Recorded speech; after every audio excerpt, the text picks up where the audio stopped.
नमस्कार, news point में आप सभी का स्वागत करता हूं। मैं हूं राजीव। तो आज शनिवार का दिन है और आप जैसा जानते हैं कि शनिवार रविवार को अमूमन खबरें कम होती हैं, लेकिन आज खबरें बहुत ज्यादा हैं और इस पर चर्चा भी लाजिमी है। एक तरफ आपको पता ही है कि गांव में महापंचायतें चल रही हैं, खासकर पश्चिमी उत्तर प्रदेश, राजस्थान, हरियाणा, इन ये सब जो राज्य हैं इनके गांवों में, और दूसरी तरफ संसद में भी आज गहमा गहमी का माहौल था और वहां एक तरफ वित्त मंत्री निर्मला सीतारमण का भाषण था तो दूसरी तरफ गृह मंत्री अमित शाह का भी भाषण था। इन दोनों के भाषण के अलावा राहुल गांधी ट्रैक्टर चलाते हुए राजस्थान में नजर आए।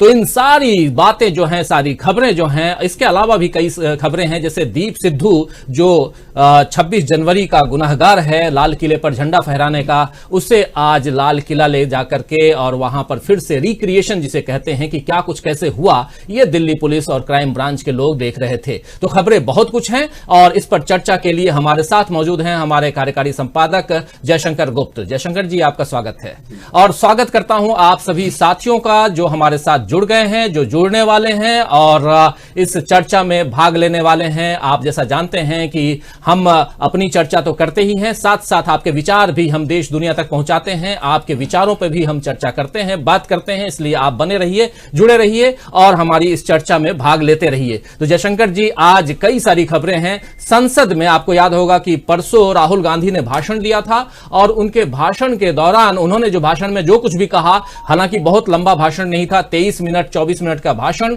और उस भाषण में खासकर उन्होंने हम दो हमारे दो का जो नारा उछाला, उसके बाद सत्ता पक्ष यानी बीजेपी तिलमिला गई है और बीजेपी लगातार उस पे हमलावर, उस नारे के साथ साथ राहुल गांधी पर हमलावर है। लेकिन सबसे पहले देखते हैं कि राहुल गांधी ने क्या कुछ कहा था, उसके बाद फिर चलेंगे। वित्त मंत्री निर्मला सीतारमण ने आज अपने बजट भाषण में, जो बजट का जो समापन, जो क्लोजिंग भाषण होता है, उसमें क्या कुछ कहा है।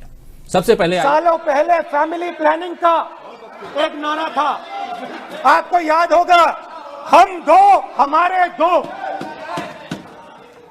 अब मैं इंटेंट की बात करता हूं, कानून के इंटेंट की बात। आज क्या हो रहा है, जैसे कोरोना दूसरे रूप में आता है, वैसे ही ये नारा दूसरे रूप में आया है। आज इस देश को 4 लोग चलाते हैं। आप बजट पर चर्चा कर लें। बजट पे कर रहा हूं सर, बजट पे आ रहा हूं। 4 लोग चलाते हैं, हम दो बता दिया। और हमारे दो। जैसे उस टाइम नाम सब जानते हैं, नाम सब जानते हैं। नो, आप बोलो, आप डिस्टर्बेंस मत हम करिए। दो हमारे दो। तो हम दो हमारे दो, और ये हम दो हमारे दो जो है अभी तक चलता जा रहा है। लेकिन इसके बाद अब चूंकि बजट भाषण, और अभी आप सुने होंगे कि राहुल गांधी को आसंदी पर आसीन लोकसभा अध्यक्ष ओम बिरला कह रहे हैं कि आप बजट पर बोलिए। उसके अलावा सत्ता पक्ष भी यही कह रहा है कि आप बजट पर बोलिए। और ये बजट सेशन है और इस बजट सेशन में, सत्र में, इसके साथ साथ किसानों की समस्याओं पर बात हो रही थी और राहुल गांधी ने प्रोटेस्ट के अनुसार कहा, उन्होंने बाद में कहा इसी में कि मैं बजट पे नहीं बोलने आया हूं, मैं किसानों की बात करने आया हूं और किसानों की बात मैंने अपनी रख दी है। तो एक तो उनके हम दो हमारे दो। अब जयशंकर जी, आपके पास आने से पहले थोड़ा सा इस आज जो कुछ हुआ है और निर्मला सीतारमण यानी वित्त मंत्री ने क्या कुछ कहा है, ये सुन लेते हैं, फिर आपसे चर्चा करेंगे। राज्यसभा में जो पार्टी, जिनका वरिष्ठ नेता बजट के ऊपर चर्चा करती है और प्रश्न पूछने के बाद जवाब सुनते हैं और उस जवाब चाहे पसंद हो, नापसंद हो, एक्सेप्टेबल हो या नहीं हो, फिर वो एक पोजीशन लेते हैं, वो इधर क्यों नहीं हुआ। वही पार्टी राज्यसभा में एक पोजीशन, इधर दूसरा पोजीशन, ये क्या तरीका है सर। इसीलिए मैं with this 10 questions I want, we will tell you about everything that you want. Sir, Congress party के 2 विषय में, sir please sit down Chaudhary ji, 2 tendencies के साथ मैं खत्म कर रही हूं। 2 टेंडेंसी मुझे स्पष्ट दिखाई दे रही है। एक है ये जो फेक नरेटिव्स का टेंडेंसी है, हमने क्रिएट किया है, मनरेगा, हमने ये किया, हमने, आखिर आप ही उसमें कुछ मन नहीं रखे, उसको आगे बढ़ाने में एफिशिएंट नहीं है। अलोकेशन एक है, आखिर यूटिलाइजेशन कम है। ऐसे ही हर स्कीम में अपने के लिए कुछ देखने का आदत एक टेंडेंसी है, उसमें क्रोनी कैपिटलिज्म भी, उसमें सिस्टम, हमने बैंक को नेशनलाइज किया मगर पूरे बैंक को उपयोग फोन बैंकिंग के द्वारा करके एनपीए छोड़कर चले गए। ये है उनके tendency.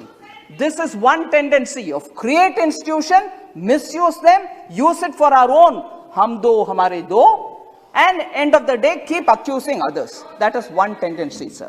And the second tendency is हम जो भी कहेंगे पार्लियामेंट में, आपके ऊपर बहुत सारे एलिगेशंस डालेंगे, आपके ऊपर अब्यूसिव लैंग्वेज भी यूज करेंगे, मगर आप जब सिस्टम के तहत खड़े होकर के पॉइंट बाय पॉइंट जवाब देने के लिए खड़े होते हैं, सुनने को तैयार नहीं है। अभी जैसे हो रही है, कभी भी डिस्टर्ब करो, चिल्लाते रहो या तो वॉकआउट करो, वही हुआ बजट डिबेट में। इसीलिए दो टेंडेंसीज कांग्रेस पार्टी का हमने पहचानना चाहिए और इससे यह स्पष्ट होता है उनका belief in democratic elected parliamentary system is completely खत्म। धन्यवाद। तो देखा आपने, डेमोक्रेटिक जो पार्टी मतलब जो सिस्टम है उसकी बात कर रही हैं मैडम निर्मला सीतारमण, वित्त मंत्री हैं, और साथ साथ हम दो हमारे दो पर बोलना नहीं भूली। और यही ये तिलमिलाए हुए हैं अनुराग ठाकुर ने, उधर फिर गिरिराज सिंह ने, उसके अलावा स्मृति ईरानी ने, तमाम नेताओं ने, बीजेपी के नेताओं ने हम दो हमारे दो का जो नारा बुलंद किया संसद में राहुल गांधी ने, उसके बाद उन पर पलटवार करना शुरू कर दिया है।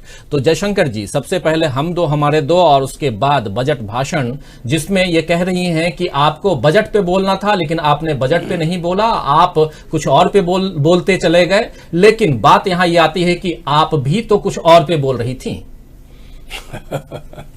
हाँ, नहीं, निर्मला जी तो खैर बोल ही रही थी। उसके पहले जब राहुल गांधी बोल रहे थे तो अध्यक्ष महोदय ने भी कहा था कि आप बजट पर बोलिए जी। अब निर्मला सीतारमण ने जो लंबा चौड़ा अपना भाषण किया, बजट का जो भाषण पेश किया था जिस दिन जी, उस दिन उसका बहुत बड़ा हिस्सा जो है किसानों पर था केंद्रित जी। तो उसका जिक्र कोई क्यों नहीं करेगा। प्रधानमंत्री नरेंद्र मोदी जब राष्ट्रपति के अभिभाषण पे भाषण कर रहे थे तो उनका लगभग आधा समय जो है वो किसान आंदोलन, किसानों के बारे में ही था।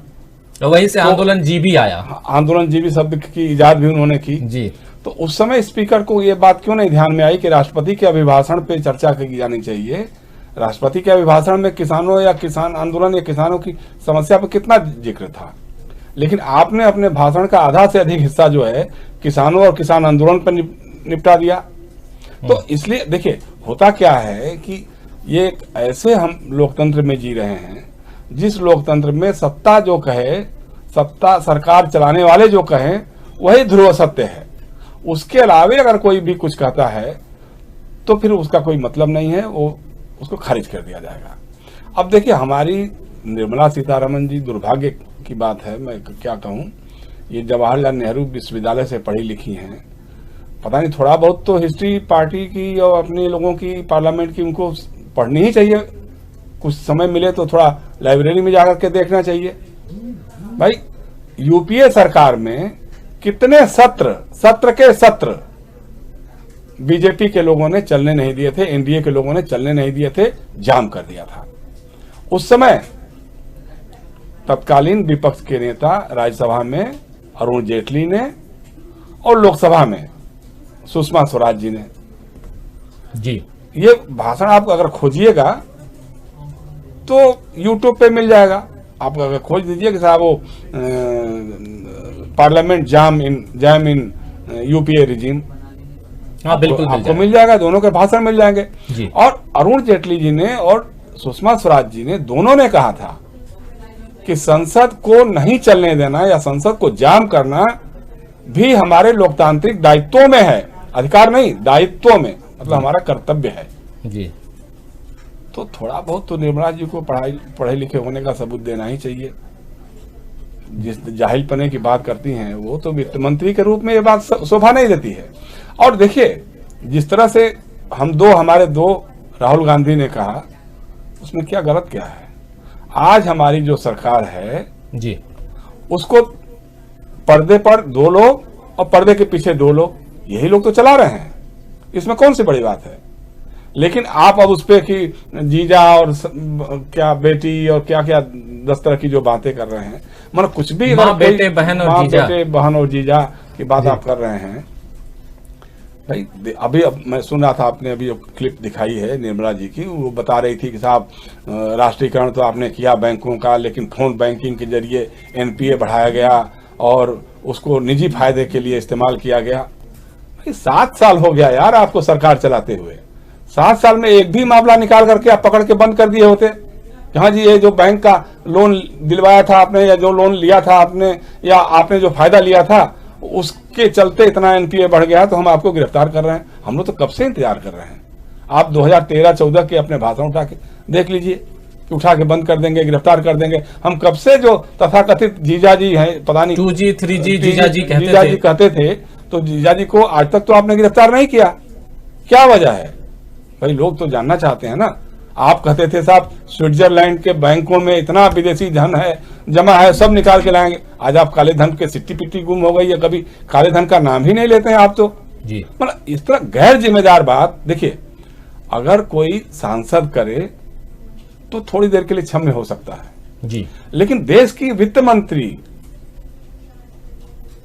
जिनके बारे में कहा जाता है कि वो पढ़ी लिखी महिला हैं, वो इस तरह की बातें कर रही हैं। भाई सरकार आप चला रहे हैं, आप बताइए कि कितने मामलों में आप कितने लोगों को गिरफ्तार किया है।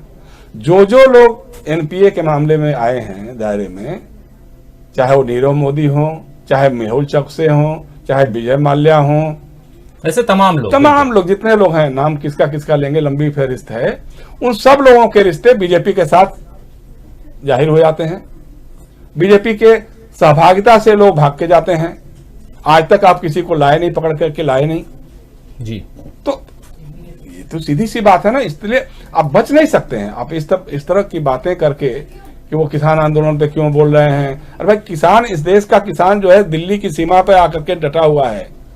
75-76 दिन, आज 77 दिन 78 दिन हो रहा होगा। वो जाड़े में, धूप में, बरसात में, वहां ठिठुरते ठंड में वहां रह करके अपनी बात कहना चाहता है। आप में इतनी भी सौम्यता नहीं है, इतनी भी सदा समझदारी नहीं है, सदा सहता नहीं है कि आप एक मंत्री को भेज करके वहां पे उन लोगों का हालचाल ले लेते। 200 लोग मर गए वहां, किसान आत्महत्या करके या फिर ठंड में सिकुड़ करके या वहां बीमार होकर के मर गए। अगर राहुल गांधी ने उनका शोक प्रस्ताव पढ़ दिया तो आपको बड़ी तकलीफ हो गई, चेहरे पर पुंडली हो करना शुरू कर दिया आपने संसद के अंदर में। भाई संसद में अगर किसानों की मौत पे अगर शोक सभा कर दिया या शोक प्रस्ताव कर दिया तो इसमें कौन बड़ा गुनाह कर दिया भाई?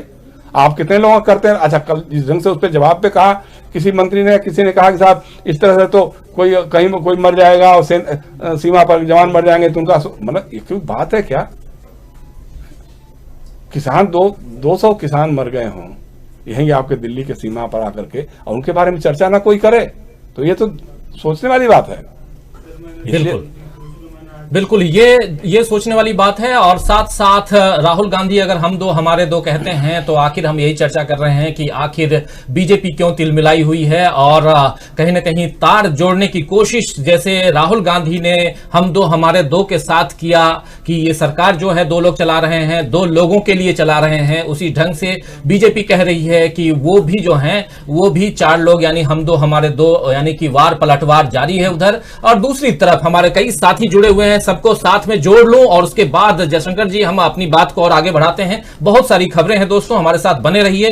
राज खन्ना हमारे साथ में है, ओम प्रकाश मानव हमारे साथ जुड़े हुए हैं, घनश्याम लिम्बाड़िया हैं जो कह रहे हैं डीवी लाइव के सभी दर्शक मित्रों को मेरा नमस्कार, प्रणाम, सलाम, जय हिंद, राम राम, जय श्री कृष्ण, राधे राधे। माता दी, राजीव जी कैसे हो आप? गुड इवनिंग, नमस्कार, आपको भी गुड इवनिंग। सीवीएस कुमार हमारे साथ जुड़े हुए कह रहे हैं आज अमित शाह ने भी संसद में अपनी सरकार को बिल्कुल सच्ची साबित कर दिया। बिल्कुल बिल्कुल अमित शाह के भाषण पे भी हम चर्चा करेंगे। CBS कुमार जी आप हमारे साथ बने रहिए, सौरभ कुमार जुड़े हुए हैं, ओम प्रकाश मानव बने हुए हैं ही, घनश्याम लिम्बाड़िया हैं जो कह रहे हैं कि जयशंकर जी नमस्कार सर, गुड इवनिंग, स्वागत है आपका तहे दिल से, कैसे हैं आप जयशंकर जी, आपके लिए घनश्याम जी का ये पैगाम है। ओम प्रकाश मानव लगातार बने हुए हैं, अमीरुल्लाह खान हमारे साथ जय जवान जय किसान कह रहे हैं, इस्लाम अली हमारे साथ बने हुए हैं, भाजपा वो लिख रहे हैं कि भाजपा का अपनी डफली और अपना राज चल रहा है। उसके अलावा विनी कपूर हमारे साथ राधे राधे कह रहे हैं, राजू अंसारी हैं, फिर बेरू सिंह परमार हैं, हर हर मोदी घर घर मोदी कह रहे हैं, फिर मोहम्मद खान सम्मा नमस्कार कह रहे हैं। उसके अलावा राजेश तारस्कर हैं हमारे साथ में, फिर कई सारे साथी, कुंदन कुमार हैं हेलो कह रहे हैं, वंडरफुल टीवी शो कह रहे हैं वो, इस्लाम अली हमारे साथ में हैं, फिर राजेश तो है ही, अफजल मोहम्मद हमारे साथ में, ताहिर मलिक हैं, कुंदन कुमार, मोहम्मद मुकर्रम अंसारी हैं, मोहम्मद नौशाद हैं हमारे साथ, मोहम्मद दिलशाद के नाम से है, गुड इवनिंग कह रहे हैं। तो कई सारे साथी जुड़े हुए हैं, मेहताब आलम जुड़े हुए हैं, रॉय स्पोर्ट्स हैं, मोहम्मद मुकर्रम हैं, अब्दुल खान हैं, फिर नंद किशोर हैं, राजीव जी आपको नमस्कार, अच्छी बात लिख रहे हैं करते हैं इसलिए आपको धन्यवाद, बहुत धन्यवाद आपको। तो कई सारे साथी जो जुड़े हुए हैं, जो जुड़ेंगे, आपके विचार आपके पैगाम हम देश दुनिया तक पहुंचाएंगे, आपकी बातों को हम यहां रखेंगे और चर्चा जरूर करेंगे। तो आप हमारे साथ बने रहिए। और इस कार्यक्रम में न्यूज पॉइंट में हम बात कर रहे हैं, आज दिन शनिवार है, लेकिन शनिवार को खबरों का टोटा जैसे पहले रहता रहा है, अमूमन शनिवार रविवार को छुट्टी का दिन, उस कारण, लेकिन आज खबरें बहुत हैं। खबरें जो हैं गांव से लेकर के संसद तक हैं, खबरें जो हैं सड़क से लेकर के संसद तक हैं। और इन खबरों में एक तरफ आज राहुल गांधी ट्रैक्टर चलाते हुए नजर आए, तो दूसरी तरफ कई अलग अलग खबरें भी आई हैं, जो महापंचायतें हो रही हैं उसकी वो भी बात करेंगे, और उसके अलावा संसद में क्या कुछ हुआ है उस पर भी चर्चा करेंगे। एक चर्चा भी हम लोग कर रहे थे, वित्त मंत्री निर्मला सीतारमण जो हैं, उन्होंने बजट भाषण में, एक बजट तो उन्होंने पेश किया था, दूसरा इस बजट के बाद इस पर जो चर्चा परिचर्चा हुई है, एक क्लोजिंग भाषण होता है जिसमें अपने मतलब उस भाषण का जवाब जिसे कहें, उन्होंने जवाब दिया है। उस जवाब में भी उनका 75% समय विपक्ष को कोसने में और खासकर गांधी परिवार और कांग्रेस को कोसने में गया।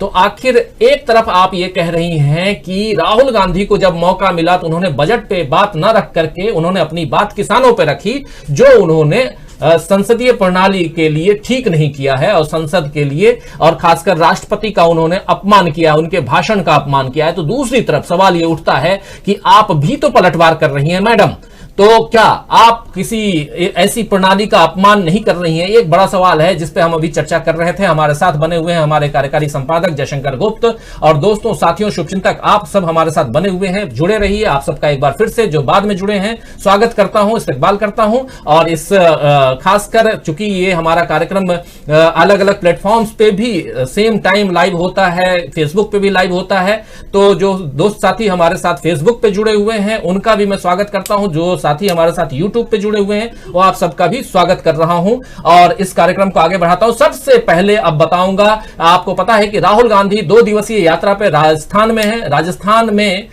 कल भी उन्होंने 2 रैलियों को, महापंचायतों को संबोधित किया और आज भी उन्होंने 2 महापंचायत को संबोधित किया है। और उनमें से जो शुरुआत उन्होंने की है वो ट्रैक्टर रैली से की है और न सिर्फ उन्होंने शुरुआत की है बल्कि उन्होंने ट्रैक्टर चला करके भी मतलब उस रैली तक पहुंचे हैं। सबसे पहले उस रैली को ट्रैक्टर चलाते हुए दिखाएं, लेकिन उससे पहले आपको बताता हूं कि राहुल गांधी राजस्थान के जो दूसरे दिन जो थे उसमें अजमेर के रूपनगढ़ और नागौर जिले के मकराना में किसान महापंचायत को उन्होंने संबोधित किया है। तो ट्रैक्टर से कैसे पहुंचे हैं राहुल गांधी ये दिखाइए, उसके बाद उन्होंने क्या कुछ कहा है रैली को संबोधित करते हुए ये दिखाइए, फिर बात को, अपनी चर्चा को आगे बढ़ाते हैं।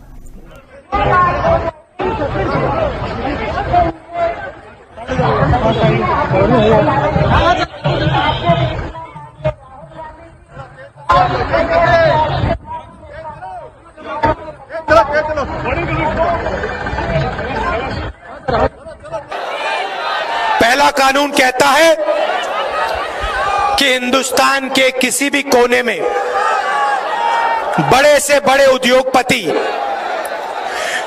जितना भी अनाज, जितना भी फल, जितनी भी सब्जी खरीदना चाहते हैं खरीद सकते हैं।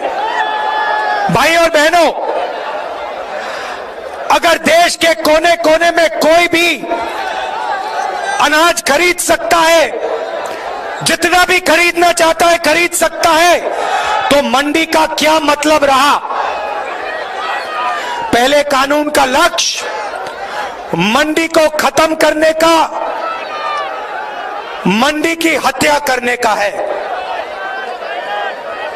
दूसरा कानून कहता है कि देश के सबसे बड़े उद्योगपति जितना भी अनाज, जितना भी फल, जितनी भी सब्जी स्टोरेज में रखना चाहते हैं वो रख सकते हैं। मतलब दूसरा कानून देश में अनलिमिटेड जमाखोरी चालू करने का कानून है। और तीसरा कानून कहता है कि अगर कोई भी किसान हिंदुस्तान के सबसे बड़े उद्योगपतियों के सामने जाकर अपने अनाज के लिए, अपनी सब्जी के लिए, अपने फल के लिए सही दाम मांगे तो वो अदालत में नहीं जा पाएगा। तो देखा आपने कि अगर जितना भी कुल मिलाकर के तीनों कानून को लेकर के वो बात कर रहे थे और इन तीनों कानूनों में क्या कुछ है और उसमें जो जनता है, खासकर जो किसान है, उसके लिए कहां घाटा है, कहां फायदा है। फायदा तो नहीं, बिल्कुल घाटा क्या है ये बताने की कोशिश राहुल गांधी कर रहे हैं। और यही चर्चा लगातार किसान आंदोलन में हो रही है और जिसे किसान जो है वो काला कानून कह रहे हैं और कह रहे हैं कि ये तीनों नए कृषि कानून जो है इसे आप रद्द कर दीजिए, जल्दी से वापस लीजिए, तभी हम घर वापस जाएंगे। और दिल्ली के अलग अलग आप जान ही रहे हैं कि सीमा जो यानी कि बॉर्डर जो है उस पर किसान आंदोलनरत हैं। इसके अलावा खासकर 28 तारीख की जो घटना घटी थी गाजीपुर बॉर्डर पे राकेश टिकैत के साथ में, उस घटना के बाद हमने देखा कि हर जगह महापंचायतें होना शुरू हो गई और इन्हीं महापंचायतों में अब धीरे धीरे कांग्रेस के नेता भी शिरकत करना शुरू कर दिए हैं। पहले प्रियंका गांधी पहुंची उत्तर प्रदेश के कुछ अलग अलग पंचायतों में, खासकर उन्होंने शुरुआत की थी सहारनपुर से और उसके बाद राहुल गांधी भी 2 दिवसीय यात्रा पर पहुंचे राजस्थान।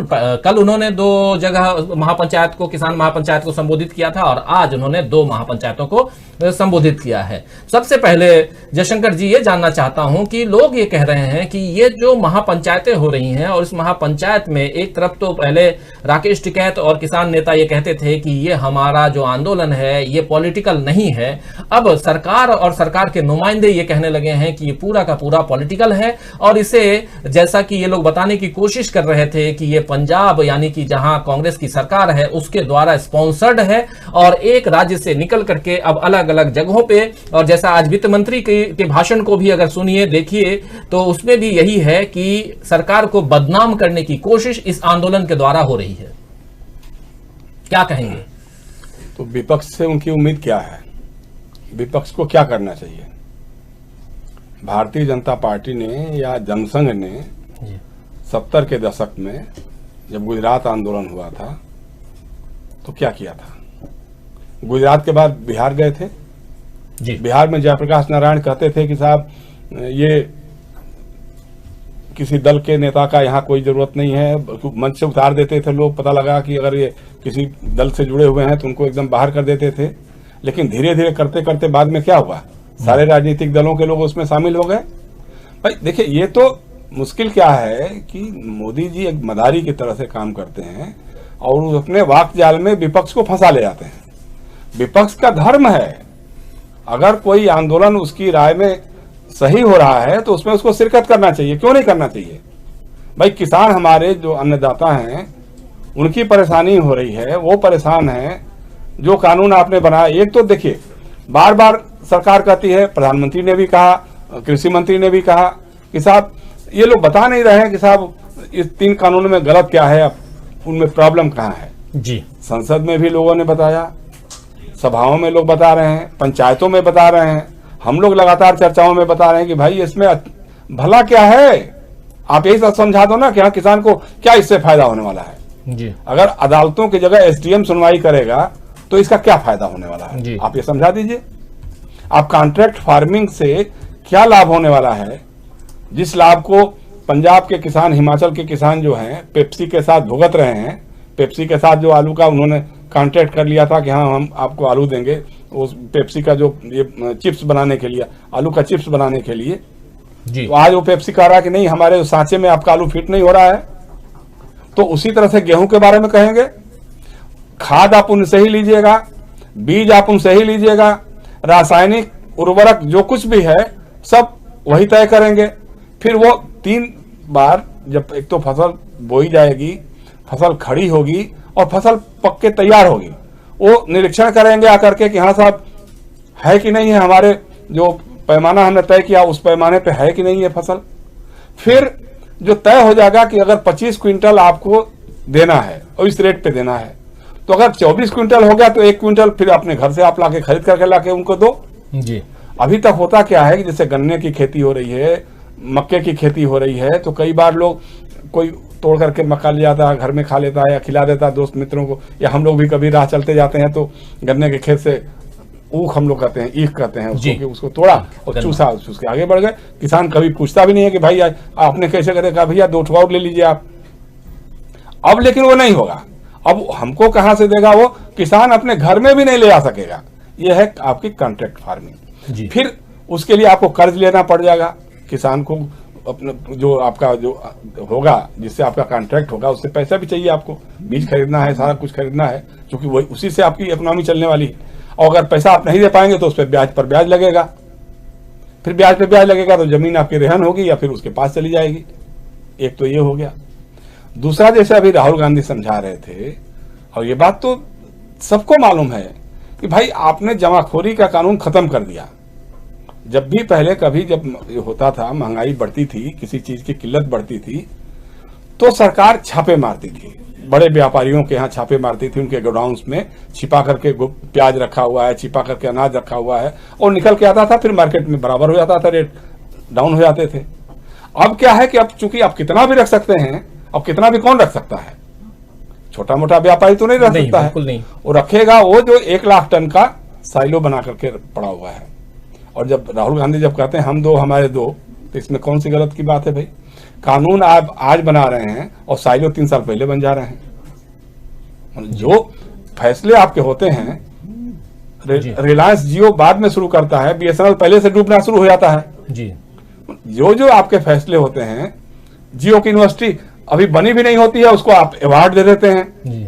हमारे मानव संसाधन मंत्री ने दिया था ना वो जो अवार्ड, बेस्ट यूनिवर्सिटी का अवार्ड, जो अभी यूनिवर्सिटी अस्तित्व में नहीं तो है, उसको आपने अवार्ड दे दिया। तो कौन नहीं कहेगा कि साहब ये सरकार आप चला रहे हैं? जिस आदमी के पास टीन और टप्पर भी नहीं है नागपुर में, उस अनिल अंबानी की कंपनी को आपने राफेल का सौदा दे दिया था, राफेल बनाने का ठेका दे दिया जी, रिपेयर का ठेका, जिसका सुई बनाने का भी अनुभव नहीं था जिसके पास। तो मतलब अद्भुत है। पेट्रोलियम के दाम जब गिर गए थे तो अंबानी साहब ने अपना पेट्रोल पंप सारे बंद कर दिए जी। अब जब पेट्रोल के दाम 90 रुपए के आसपास हो गए, 100 रुपए टच करने लग गए, तो देखिए आप रिलायंस के पेट्रोल पंपों के बाहर देखिए। तो हमको तो उम्मीद थी कि जब निर्मला जी बोल रही थी, भाषण कर रही थी अपने बजट में, देखिए राहुल गांधी पे आप जो करना हो करिए, उससे कोई हमको लेना देना नहीं है, लेकिन कम से कम जो विपक्ष ने बातें कही थी या नहीं भी कही थी, तो उसके बारे में तो उनको बताना चाहिए था ना, जवाब तो देना चाहिए था कि साहब हम पेट्रोल का दाम इतना क्यों बढ़ गया है। जब पहले होता था, बढ़ता था, तो हम क्यों चिल्लाते थे, क्यों चीखते थे, क्यों छाती पे रसोई गैस के सिलेंडर लेकर के पार्लियामेंट स्ट्रीट पे हमारे नेता घूमते थे, गले में प्याज की माला लेके घूमते थे। तो अब वो स्थिति क्या है? आपको बताना चाहिए था कि अब साहब वैक्सीनेशन होने लग गया हिंदुस्तान में, तो बिहार में कितने लोगों को फ्री में वैक्सीनेशन हो गया, क्योंकि बिहार के चुनाव से पहले निर्मला जी ने कहा था, वित्त मंत्री के रूप में कहा था, बिल्कुल बिहार हमको आप वोट दीजिए, सबसे पहले बिहार में फ्री वैक्सीनेशन होगा। तो कितने लोगों को हुआ है आपको बताना चाहिए था अपने बजट अनुमानों में। हाँ साहब हमने इतने लोगों को फ्री में वहां व्यवस्था कर दी है। पेट्रोलियम के दाम देखिए, असम में आपकी सरकार जो है, बीजेपी की सरकार है, 5 रुपए उसने कम कर दिया, तो बाकी राज्यों में कब होगा? हर राज्य में जब चुनाव होगा तभी आप कुछ करेंगे। पेट्रोल और शराब दोनों की कीमत कम हो गई है। हाँ, तो मतलब अद्भुत है ना। तो इन सब चीजों पे आप कभी चर्चा नहीं करेंगे और दूसरों पे इल्जाम लगाएंगे। तो यही एक तो वही जमाखोरी वाली बात कर रहा हूं मैं, और जी। दूसरा ये कि आप जो है शुरू में क्या करेंगे कि महंगे दामों पे किसानों से फसल खरीद लेंगे। मान लीजिए मंडी समितियों में जो व्यापारी हैं, जो खरीदने वाले हैं, अगर वो 20 रुपए किलो खरीद रहे होंगे तो आप उनसे 25 रुपए किलो खरीद लेंगे।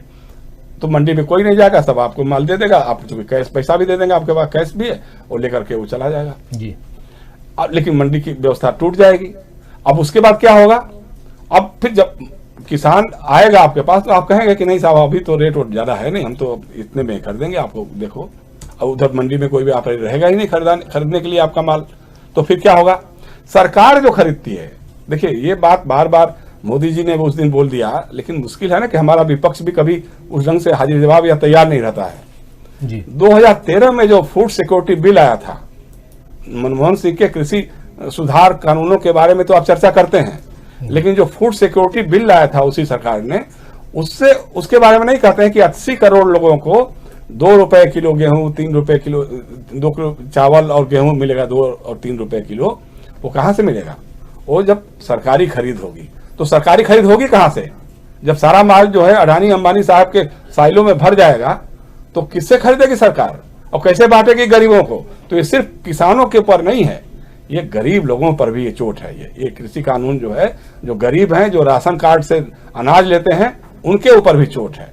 तो आप समझा दीजिए कि भाई ये नहीं है तो किसान को फायदा होगा। और बार बार वो उस दिन सुना रहे थे, मोदी जी अपने भाषण में समझा रहे थे कि साहब वो फला किसान है 30 किलो उसने कहाँ बेच दिया, भेज के नासिक में भेज दिया और कर दिया। हमने उस दिन भी चर्चा करते उस समय यही कहा था कि भाई पहले भी तो ऐसी व्यवस्था थी, इस कानून से पहले भी ऐसी व्यवस्था थी। नासिक का ही प्याज दिल्ली के लोग खाते हैं भाई, राजस्थान से आता है सब्जियां आती हैं, हिमाचल से सब्जियां आती हैं, दिल्ली में आके बिकती हैं कि नहीं बिकती हैं? बिल्कुल। तो उसमें तो कोई रोक नहीं थी, उसके लिए कानून बनाने की क्या जरूरत थी? आप ये समझा दीजिए, इसी अर्थ का जवाब दे दीजिए।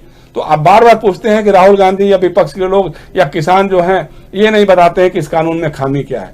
भाई खामी ही खामी है। आप इन तीनों कानूनों को बजाय इस पर जिद ठान के बैठने के, आप उसको वापस ले लीजिए। और फिर अगर आपको लगता है कि नहीं कृषि सुधार जरूरी है तो किसान नेताओं से, अपनी पार्टी के लोगों से, अब चूंकि आपकी पार्टी में तो आपके खिलाफ किसी की हिम्मत भी नहीं है कुछ बोलने की आपकी इच्छा के विपरीत, लेकिन फिर भी एक बार भाजपा के संसदीय दल में चर्चा कर लीजिए, भाजपा के संसदीय बोर्ड में भी चर्चा कर लीजिए, एनडीए के घटक दलों से कर लीजिए, और अगर आपको और मुनासिब लगता है तो विपक्ष से भी चर्चा कर लीजिए जी। लेकिन ये सब आप नहीं करेंगे क्योंकि आपकी मानसिकता जो है वो फासिज्म वाली मानसिकता।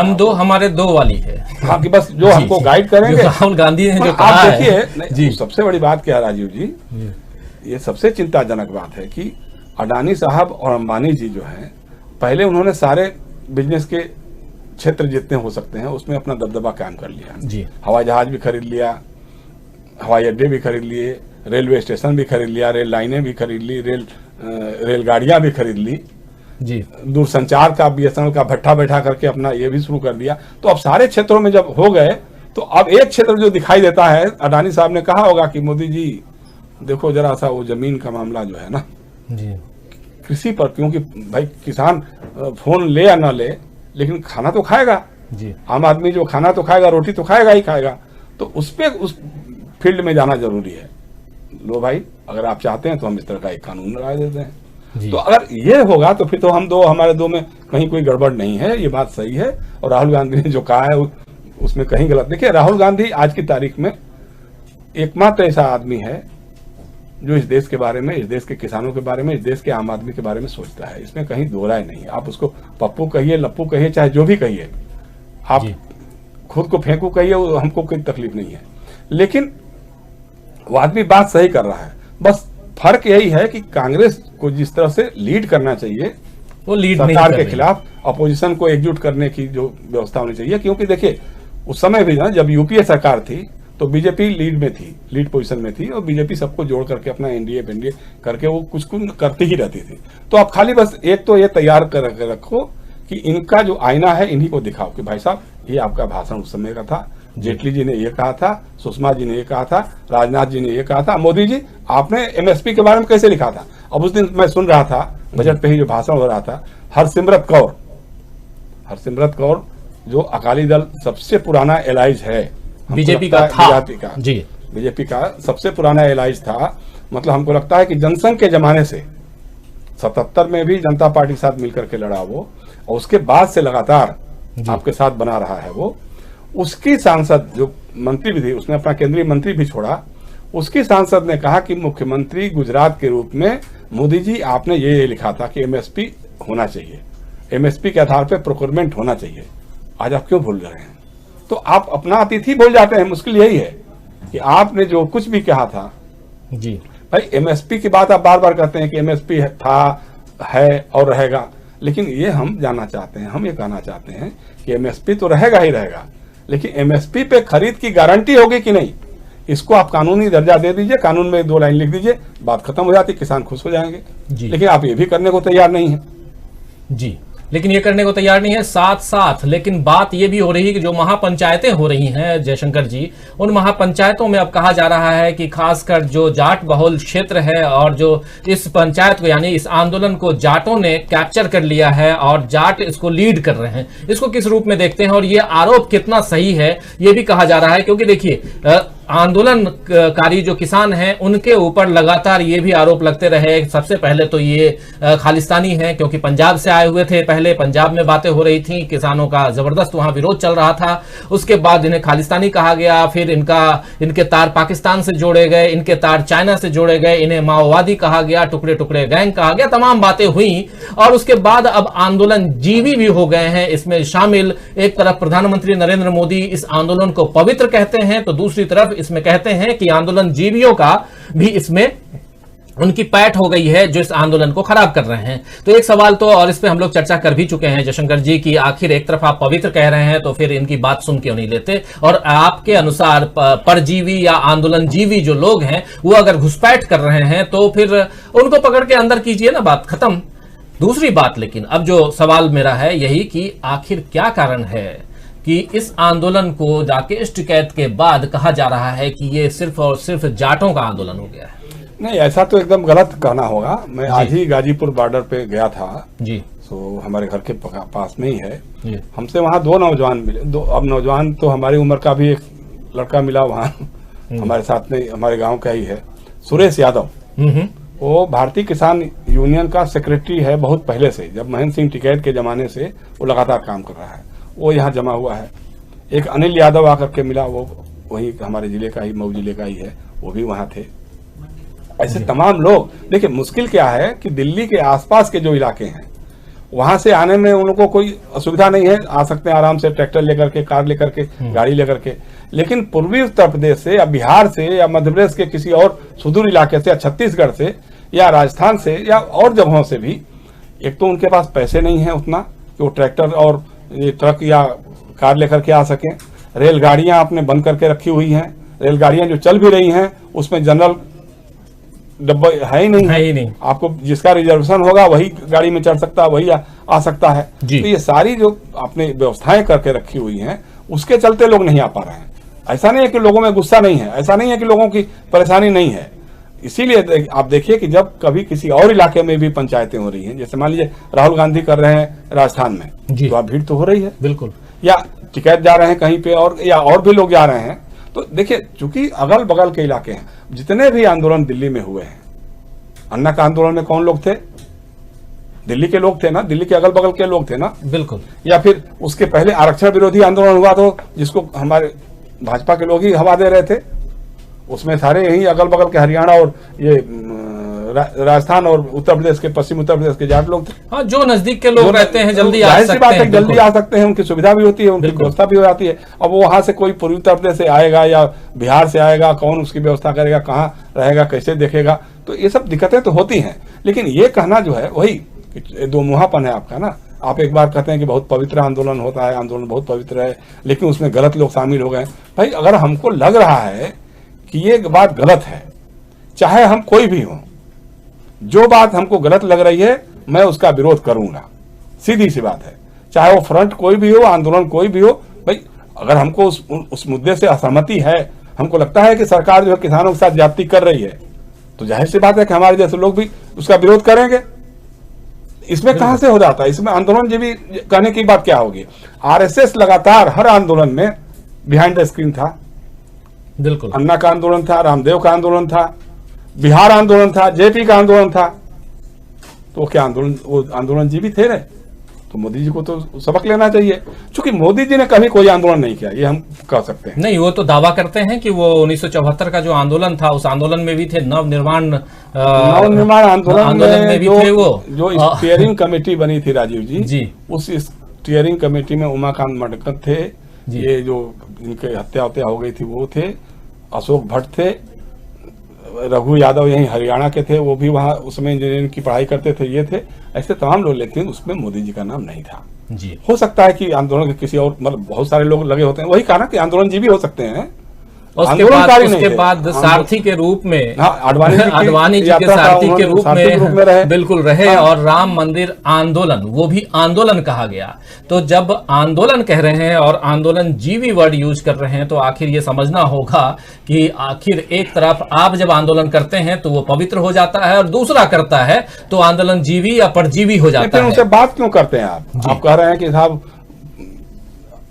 आंदोलन जीवी हैं, गलत लोग शामिल हो गए हैं, गलत है, तो फिर तो आप बात क्यों कर रहे हैं? बात तो उन्हीं से कर रहे हैं ना जिनको आप खालिस्तानी बता रहे हैं। बिल्कुल, 11 राउंड की बातचीत कैसे कर लिया आमने सामने, आपने टुकड़े टुकड़े गैंग वाले कहते हैं, जिनको आप जाट या एक जाति सिख या कह करके खारिज करना चाहते हैं, उन्हीं से आप बात भी करते हैं। तो ऐसा कैसे चलेगा? एक तरह से नहीं चल सकता। लेकिन आज दूसरी खबर आपको एक और बताऊं कि कश्मीर मसले पे, ये जम्मू कश्मीर पुनर्गठन संशोधन विधेयक 2021 पेश किया गया था। गृह मंत्री जी का भाषण हुआ जवाब में, और इस पर भी चर्चा कल से चल रही थी। मतलब दो चीजें पैरेलल चली हैं। एक तरफ बजट पे क्लोजिंग भाषण, मतलब जवाब वित्त मंत्री निर्मला सीतारमण ने दिया, तो दूसरी तरफ जम्मू कश्मीर पुनर्गठन संशोधन विधेयक 2021 पर चर्चा का जवाब जो है वो गृह मंत्री अमित शाह ने दिया। लेकिन उससे पहले AIMIM के प्रमुख असदुद्दीन ओवैसी ने जो भाषण दिया, बहुत छोटा भाषण था, 5 साढ़े 5 मिनट का भाषण, लेकिन उसका कुछ अंश आपको सुनवाते हैं। और उसका जवाब देते हुए गृह मंत्री अमित शाह ने क्या कुछ कहा है, लेकिन ओवैसी ने क्या कुछ कहा है, सबसे पहले उसको सुन लेते हैं और फिर अमित शाह की बात सुनेंगे और उस पर भी चर्चा करेंगे। और चर्चा हमारी आपके साथ भी होगी। आप तमाम साथी दोस्त जो हमारे साथ जुड़े हुए हैं, लगातार अपनी बात लिख रहे हैं, आप सबकी बातों को भी रखूंगा, आप सबकी बातों के साथ जयशंकर जी के साथ भी चर्चा करूंगा। तो आप हमारे साथ बने रहिए और अपनी बात लिखते रहिए। लेकिन सबसे पहले असदुद्दीन ओवैसी ने क्या कुछ कहा है आज लोकसभा में, ये सुनते हैं। मैं सरकार से जानना चाहता हूं कि आखिर आप कश्मीर की रियासत के स्टेटहुड को बहाल करेंगे, नहीं करेंगे? चौथा बात यह कि आपकी गलत फैसले की बुनियाद पर दूसरे ऐवान में एक भी कश्मीरी रुकने पार्लियामान नहीं है। यह हमारे मुल्क की, भारत की तारीख में तीसरी मर्तबा ऐसा हुआ है। मेरा चौथा सवाल हुकूमत से यह है कि हम ये कहते हैं, ये आपका मानना सही है कि हमारे मुल्क में बाहर के दीगर ममालिक को मदाखलत करने की कोई जरूरत नहीं है, मगर आप उनको लेकर गए ना, आप तो यूरोपियन पार्लियामेंट के लोगों को लेकर गए। अब तीसरी मर्तबा आप यूरोप के सफीरों को 16 फरवरी को खबर है कि आप लेकर जा रहे हैं। आखिर ये FDI नहीं है? क्यों यूरोप के लोग कश्मीर जाएंगे? आप एक ऑल पार्टी मीटिंग लेकर जाइए ना डेलीगेशन को। आप यूरोप के डेलीगेशन को कश्मीर लेकर जा रहे हैं, क्या आप चाह रहे मदाखलत करना? इसको इंटरनेशनलाइज आप कर रहे हैं। मैं वजीर दाखिला से ये हुकूमत जो करती है ना, ये दोबारा दोहराएगी और हम तारीख में देखेंगे कि खुदा ना खास्ता चेन्नई को, अहमदाबाद को, बेंगलुरु को, हैदराबाद को यूनियन टेरिटरी बनाएंगे ये लोग। ये कश्मीर में तो एक एग्जाम्पल बना दिए, यहां तक तजुर्बा किया गया। आज ये सब बैठकर थाली मार रहे हैं। जब लखनऊ यूटी बनेगा, जब बेंगलुरु यूटी बनेगा, जब मुंबई यूटी बनेगा, उस वक्त हाय हाय करेंगे। ये कंसिस्टेंट पॉलिसी आपकी है। इसीलिए सर, मैं होम मिनिस्टर से जो सवालात किया हूं, मैं आपसे पूछना चाहता हूं, और ये 2G से 4G करके आपने एहसान नहीं किया, अमेरिका के दबाव में आपने किया। ब्रैड शर्मन से भारत के सफीर ने मिला, अमेरिका ने स्टेटमेंट दिया और आपने 2 दिन में 4G को बहाल कर दिया। आप इस मसले को इंटरनेशनलाइज कर रहे हैं, ये गलत है और इससे कश्मीरी अवाम का डिसएम्पावरमेंट होगा, एलिनेशन बढ़ेगा। शुक्रिया। तो अभी आप सुन रहे थे असदुद्दीन ओवैसी को, AIMIM के प्रमुख हैं, और वो कश्मीर मसले पर जो चर्चा हो रही थी और जम्मू कश्मीर पुनर्गठन संशोधन विधेयक 2021 पर चर्चा, और इस चर्चा में वो भाग ले रहे थे और अपनी बात रख रहे थे। और आपको पता है कि पिछले साल भर नहीं 2 साल से, क्योंकि 5 अगस्त 2019 को आपको याद होगा कि अनुच्छेद 370 को हटा करके और 35A को हटा करके जम्मू कश्मीर को केंद्र शासित प्रदेश बनाया गया। उसके अलावा लद्दाख को भी अलग किया गया। ये तमाम घटनाक्रम जो है आप सब अच्छी तरह से जानते हैं। उसके बाद इस पे चूंकि बजट भी केंद्र शासित प्रदेश है, तो बजट भी यहीं से जाना है, यानी केंद्र से जाना है, और बजट पे चर्चा हो रही थी। उसके तो ये चर्चा भी आना और साथ साथ पुनर्गठन की बात भी होनी है। और चूंकि पहले इस पे बात नहीं हुई थी, तो इसलिए विधेयक लाया गया, संशोधन विधेयक लाया गया। और इस विधेयक का जवाब दिया है जो गृह मंत्री अमित शाह ने, क्योंकि ये उनका ड्रीम प्रोजेक्ट की तरह ये मानते हैं। और अपने चर्चा में उन्होंने क्या कुछ कहा है ये अभी आपको सुनवाऊंगा, लेकिन उससे पहले आपको बता दूं कि इस पे कई लोगों ने अलग अलग बातें की हैं।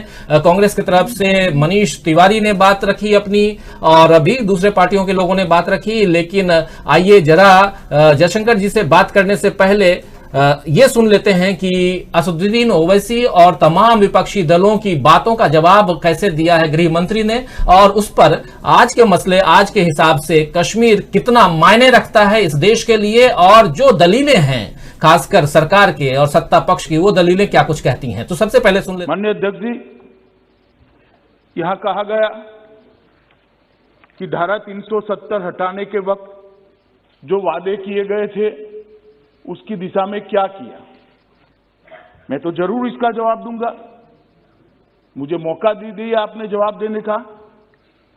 मगर भाई 17 महीने हुए धारा 370 हटे हुए, आप हमसे हिसाब मांग रहे हो। 70 साल आपने क्या करा, इसका हिसाब लेकर आए हो क्या किया 70 साल? और अगर 70 साल ढंग से चलाते तो हमसे हिसाब मांगने का समय ही ना आता।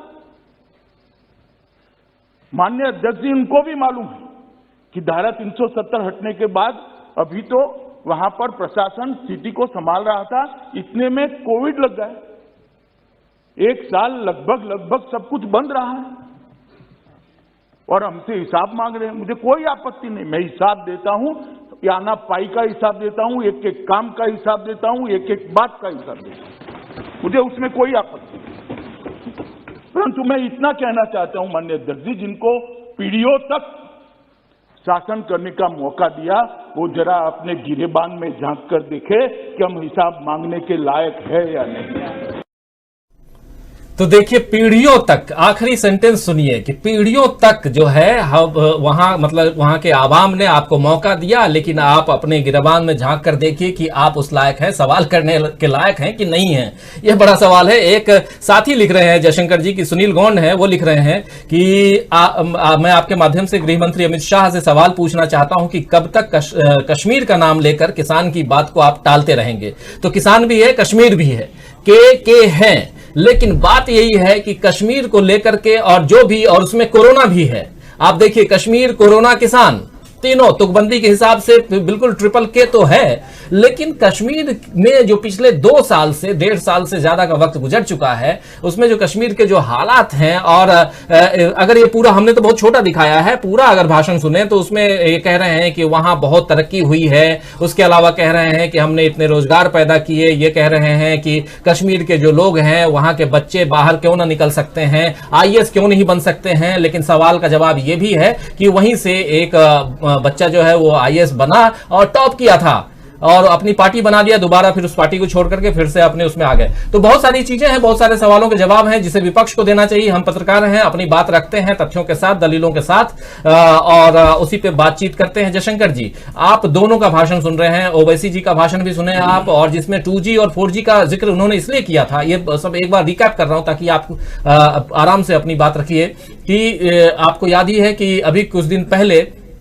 2G को लेकर के, और खासकर जब से वहां पे अनुच्छेद 370 को हटाया गया, 35A को हटाया गया, उसके बाद से मोबाइल और इंटरनेट की सेवा बंद थी। और उसके बाद धीरे धीरे खोला भी गया तो 2G तक ही सीमित रख दी गई थी, लेकिन जब विदेशी प्रेशर आया तो 3 दिन के अंदर में वहां 4G सेवा बहाल कर दी गई। ये आरोप है उनके ऊपर, जिसका जो आरोप ओवैसी ने भी, असदुद्दीन ओवैसी साहब ने भी लगाया है, और जिसके जवाब में इन्होंने कुछ और कहा है। पूरा का पूरा मसला आप अच्छे से जानते हैं, मैं चाहता हूं कि अपने दर्शकों तक रखिए, अपने विचार भी बताइए। राजीव जी, इस विधेयक पर जो सबसे अच्छी तकरीर मुझे सुनाई दी थी वो फारूक अब्दुल्ला की थी जी। फारूक अब्दुल्ला ने काफी विस्तार से, काफी थोड़ा वो भावुक भाषण भी जब करते हैं तो उस ढंग से थोड़ा भावुक हो जाते हैं, भावुक भी हो जाते हैं, तो उनकी तकरीर बहुत गजब की थी। और मैं आज अमित शाह जी को भी सुन रहा था, अमित शाह जी 70 सालों का हिसाब मांग रहे हैं जी। भाई 70 साल का हिसाब तो आपको तब मांगना चाहिए था जब कांग्रेस की सरकार थी जी। या नेशनल कॉन्फ्रेंस की सरकार थी, आप विपक्ष में होते थे तो आपको उससे मांगना चाहिए था कि 70 साल में आपने क्या किया क्या नहीं किया।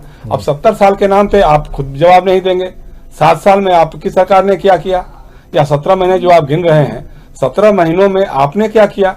भाई आपके एक मुख्यमंत्री ने, यही पड़ोस के ही मुख्यमंत्री हैं मनोहर लाल जी खट्टर, उन्होंने क्या कहा था कि अब तो 370 हटने के बाद कश्मीर से बहुएं लाएंगे, क्योंकि हरियाणा में बेटियों को मार डालते हैं लोग जी, तो बहुएं खरीद के लाते हैं। तो उन्होंने कहा कि साहब हम तो अब कश्मीर से लाएंगे बहुएं। तो भाई कितनी बहुएं ले आए आप?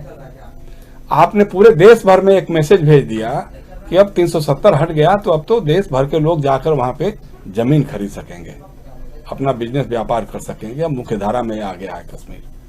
तो अमित शाह जी को ये बताना चाहिए था कि भाई 17 महीने में कितने लोगों को वहां पे जमीन मिली, कितने लोग हैं। अरे छोड़िए, बाकी लोगों को छोड़ दीजिए, जो कश्मीरी पंडित थे जिसके नाम पे आप 15-20 साल से राजनीति करते हुए आ रहे हैं कि कब होगा पुनर्वास, कब होगा पुनर्वास, कब होगा उनका पुनर्वास, कितने कश्मीरी पंडितों को आपने कश्मीर में बसा दिया जी। आप ये बता दीजिए, ये भी नहीं आप बताएंगे जी। इसके एक बाद आंकड़ा मैं बता दे रहा हूं जो उन्होंने आज सदन में कहा है, ये जानना जरूरी है, उनका पक्ष भी रखना। उनका कहना है कि 44,000 कश्मीरी पंडितों को 13,000 रुपए हर महीने सरकार देती है। उन्होंने ये भी कहा है कि 3,000 कश्मीरी पंडितों को नौकरियां दी गई और 2022 में 6,000 कश्मीरी पंडितों को घर के साथ बसाएंगे, जो बाहर रह रहे हैं उनको वापस ले जाएंगे, घर के साथ बसाएंगे। और ये जो कश्मीरी पंडितों का जो आप जिक्र कर रहे हैं, इसका इन्होंने इस ढंग से जवाब दिया है। नहीं राजीव जी, आपने जो पैसा दिया उनको, वो कहाँ दिया? श्रीनगर में दिया, डोडा में दिया, कहाँ दिया? आपने जो कश्मीरी शरणार्थी बन करके जी रहे हैं, रह रहे हैं, कश्मीरी पंडित या कश्मीरी लोग हैं, उनको दिया ना आपने। वादा तो ये नहीं था, वादा तो ये था कि कश्मीरी पंडितों का पुनर्वास कराएंगे हम, वहीं उनके घरों में लौटाएंगे। तो अब तो वहां कोई फारूक अब्दुल्ला की सरकार नहीं है, अब तो मुफ्ती सैयद की कोई सरकार नहीं है, महबूबा मुफ्ती की कोई सरकार नहीं है।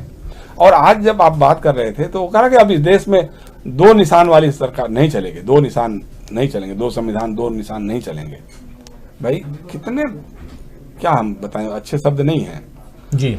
आपने महबूबा मुफ्ती के साथ सरकार चलाई, आपके जो उप मुख्यमंत्री थे वो कैबिनेट की बैठक में बैठे होते थे, एक तरफ तिरंगा लगा होता था, दूसरी तरफ जम्मू कश्मीर का झंडा लगा होता था जी। तो आपने एक बार बाइकाट नहीं किया क्योंकि आपको मलाई खानी थी वहां पे, आप हट जाते। निर्मल सिंह जी थे, वो कह रहे थे कि हम इस बैठक में नहीं आएंगे, हटाइए ये निशान, तो वो तो आपने नहीं किया। और आज आप कुछ और बातें समझ में आ रही हैं। आपने ये भी कहा कि साहब वहां पंचायत चुनाव कराए हमने, बड़े शांतिपूर्ण ढंग से ये हो गए, बीडीसी के चुनाव हुए, इसका जिक्र फारूक अब्दुल्ला भी कर रहे थे। सवाल है कि विधानसभा का चुनाव कब होगा जी। विधानसभा तो 17 महीने उससे पहले से बर्खास्त है ना, मुझे लगता है जब वो 370 हटाया उसके पहले भी पहले से ही बर्खास्त कर दिया। केंद्र शासित प्रदेश तो बना ही दिए, बना दिए, हाँ नहीं केंद्र शासित प्रदेश बना, लेकिन विधानसभा तो है ना। बिल्कुल। कश्मीर की विधानसभा, जम्मू कश्मीर की विधानसभा तो है, अभी लद्दाख की बनी कि नहीं बनी मालूम नहीं है, लेकिन इसकी तो है ना, उसकी चुनाव तो आपको कराना होगा। अब उसके के नतीजे जो अभी ओवैसी बोल रहे थे कि साहब राज्यसभा में, मतलब उर्दू में बोल रहे थे कि दूसरा जो हाउस हमारा है उसमें कोई सांसद जम्मू कश्मीर का नहीं है, इसलिए कि जो रिटायर हो गए लोग, तो अब वहां विधानसभा है ही नहीं है तो चुनाव कहां से होगा? तो वहां से कोई भी सांसद नहीं है, राज्यसभा में जम्मू कश्मीर से कोई सांसद नहीं होगा, लोकसभा में तो जो जीत के आए थे वो है। बिल्कुल। तीसरी बात, कल फारूक को मैं सुन रहा था, फारूक अब्दुल्ला को, जी कि साहब आपने चुनाव कराए, बहुत अच्छी बात है, शांतिपूर्ण ढंग से संपन्न हो गए, लोगों ने बढ़ चढ़ करके हिस्सा लिया चुनाव में और ईमानदारी से चुनाव हुए। लेकिन अब क्या हो रहा है? अब आप जनादेश को खरीद रहे हैं, पैसे से खरीद रहे हैं। मतलब आपका बहुमत नहीं है, लेकिन उस बहुमत को कायम करने के लिए आप लोगों को खरीद रहे हैं। जो लोग गुपकार अलायंस में शामिल थे, कुछ उसमें से कुछ लोगों को तोड़ना, कुछ निर्दलियों को खरीदना, कुछ और दलों को खरीदना, तो इस तरह से जो खेल आप मध्य प्रदेश में कर रहे थे जी, जो खेल आप कर्नाटका में किया आपने, जो आप राजस्थान में करते करते रह गए, नहीं हो पाया आपसे, वो संभव नहीं हो पाया। जो काम आपने मणिपुर में किया था, जो काम आपने गोवा में किया था, अब वही जम्मू कश्मीर में कर रहे हैं, जो सीमा का इलाका हमारा है, सीमावर्ती इलाका है जी। तो देखिए, आप मतलब कल हम सुन रहे थे जब फारूक को, तो वो बता रहे थे कि किस तरह से 84-85 में जो विधानसभा के चुनाव हुए थे, तो कांग्रेस ने यही खेल किया था जी, और उनके बहनोई को, जीएम शाह को तोड़वा करके उनके साथ पार्टी में तोड़फोड़ करके सरकार बना दी थी। जीएम शाह को मुख्यमंत्री बना दिया गया था जी, लेकिन वो सरकार भी 1.5 महीने के आगे नहीं चली थी। जी, लेकिन उसी के बाद जो है कश्मीर में आतंकवाद या अलगाववाद की शुरुआत हो गई थी। जी। तो आप इस तरह का काम जो कर रहे हैं, जनादेश को पलटने का काम कर रहे हैं, जो जनता का आदेश है, जो चुनाव हुआ है, उसको जो पलट रहे हैं आप पैसे के बल पे, प्रशासन के दखल के बल पे, तो इसके नतीजे तो बहुत अच्छे नहीं हो सकते हैं। ठीक है, अब दूसरा ये, आप तो ये बताना चाहिए था गृह मंत्री को जी, कि जब से 370 हटा है, जब से महबूबा मुफ्ती की सरकार नहीं रही है, आतंकवादी घटनाएं खत्म हो गई हैं, ये बताना चाहिए था। लेकिन हम तो देख रहे हैं कि कोई भी दिन ऐसा नहीं होता, बीच बीच में कभी न कभी कोई खबर वो आई। कह रहे थे कि आतंकी घटनाएं कम हो गई हैं, लेकिन आंकड़े देखें तो आतंकी घटनाएं बढ़ गई हैं। बढ़ गई है ना, कम तो इस तरह से तो होता था, पहले भी होता था भाई। 89 से जब से शुरू हुआ है, तो कभी किसी दौरान ज्यादा बढ़ जाता था, कभी कुछ घट जाता था, तो ये तो होता ही रहता। उसमें फर्क क्या हुआ भाई? हम तो ये जानना चाहते हैं कि 370 और 35A को हटाने के बाद जो नया कश्मीर बन रहा है, जो नया जम्मू कश्मीर बन रहा है, जो नया लद्दाख बन रहा है, उसमें क्या क्या हुआ है या क्या होने वाला है। आप जब पुनर्गठन विधेयक पे, संशोधन विधेयक पे आप बात कर रहे हैं, तो कम से कम एक ब्लूप्रिंट तो देना ही चाहिए था कि हाँ भाई, ये हो गया है और ये अभी होने वाला है, हम ये करने जा रहे हैं जी। तो इसके बारे में आप कोई चर्चा नहीं। आप 70 साल का रट लगाए रहेंगे भाई। 70 साल की बात तो अटल जी करते थे, अच्छा लगता था, आडवाणी जी पूछते थे, वो भी अच्छा लगता था। लेकिन आज भी आप वही 7 साल से आप सरकार चला रहे हो यार। आज भी 7 साल आप, 6 साल अटल जी चलाए थे, लेकिन कभी कुछ नहीं हुआ। बिल्कुल, तो कुछ कभी जवाब भी देना सीखो, कभी जिम्मेदारी भी लो। जैसे हमको याद आता है कि जब मनमोहन सिंह जी की सरकार थी, तो सुषमा जी ने एक शेर पढ़ा था उसमें जी, पार्लियामेंट में, तू इधर उधर की न बात कर, ये बता कि काफिला क्यों लुटा।